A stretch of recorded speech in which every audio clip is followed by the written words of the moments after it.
الرحیم السلام علیکم ڈیئر کیڈٹس. سب سے پہلے میں آپ کو نئی کلاسز کے اجراء پہ خوش آمدید کہتا ہوں. نئی کلاسز میں پروموشن پہ مبارکباد پیش کرتا ہوں. آپ دونوں کلاسز چونکہ یہاں پہ کیڈٹ کالج فتح جنگ میں گزشتہ سیشن کے دوران ہمارے ساتھ ایک سال گزار چکے ہیں، اور اس دوران ہم نے اردو ادب اور اردو مضمون میں بہت ساری چیزیں دہرائی آپ کو پڑھائی گئی ہیں. ان میں اردو ادب کی تاریخ، اردو زبان کا ارتقاء اور ارکان خمسہ کون تھے، ان کی کیا خدمات ہیں، یہ تمام باتیں آپ کو بتائی جا چکی ہیں، دہرائی جا چکی ہیں، آپ کو بار بار پڑھائی جا چکی ہیں.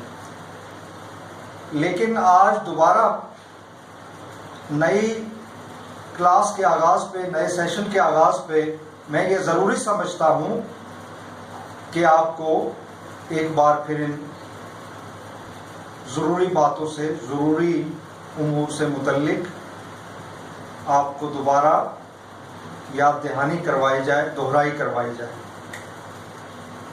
تو جیسا کہ آپ کو بتایا جا چکا ہے کہ اردو زبان کا آغاز بر صغیر میں مسلمانوں کی آمد کے ساتھ ہی ہو گیا تھا، یعنی آج سے 1000 سال پہلے.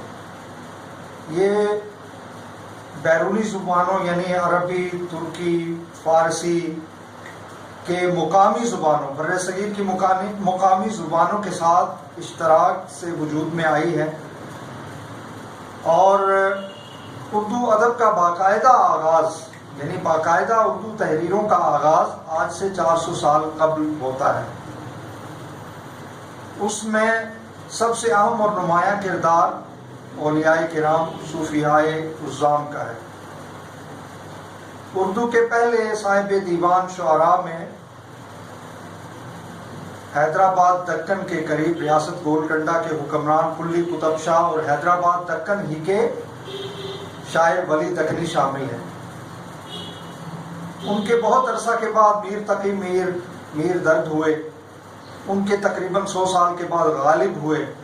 غالب سے جدید اردو نثر کا آغاز ہوتا ہے، اور سر سید احمد خان اور ان کے ساتھیوں نے بر صغیر کے مسلمانوں کی علمی، سیاسی اور ملی بیداری کے لیے اہم کام کیا. انہوں نے اردو کو ایک علمی زبان کے طور پہ رائج کیا، اردو کا دامن وسیع کیا. اردو زبان میں سیاسی، مذہبی، مختلف موضوعات کے اوپر مضامین لکھے. اردو نثر کا فروغ ہوا. جدید اردو نثر کی بنیاد رکھنے والے بنیادی طور پہ مرزا غالب اور سر سید احمد خان اور ان کے ساتھی ہیں.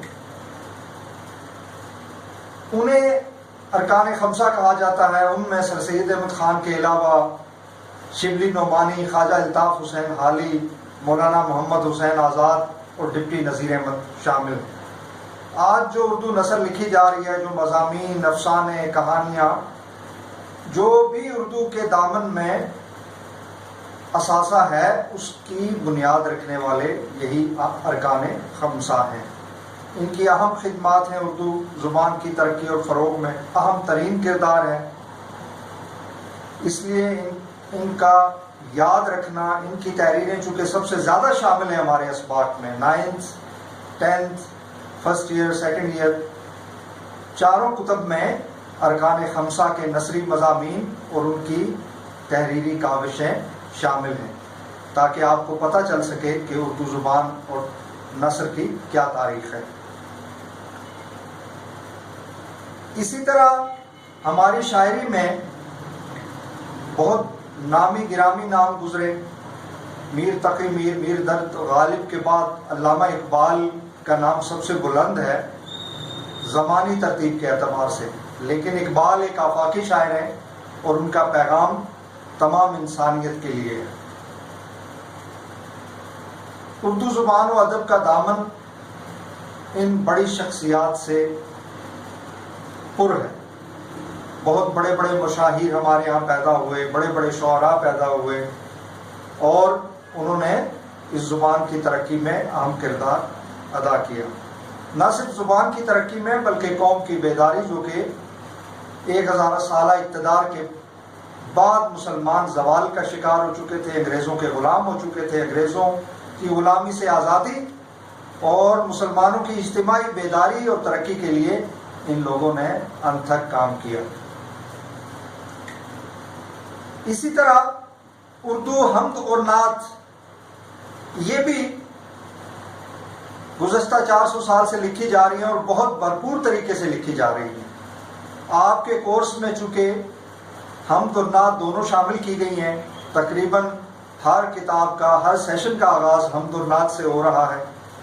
اس لیے آپ کو یہ واضح ہونا چاہیے کہ حمد اور نعت مسلمانوں کی ملی مذہبی تاریخ کا حصہ ہے، ہماری ادبی تاریخ کا یہ بہت بڑا ورثہ ہے.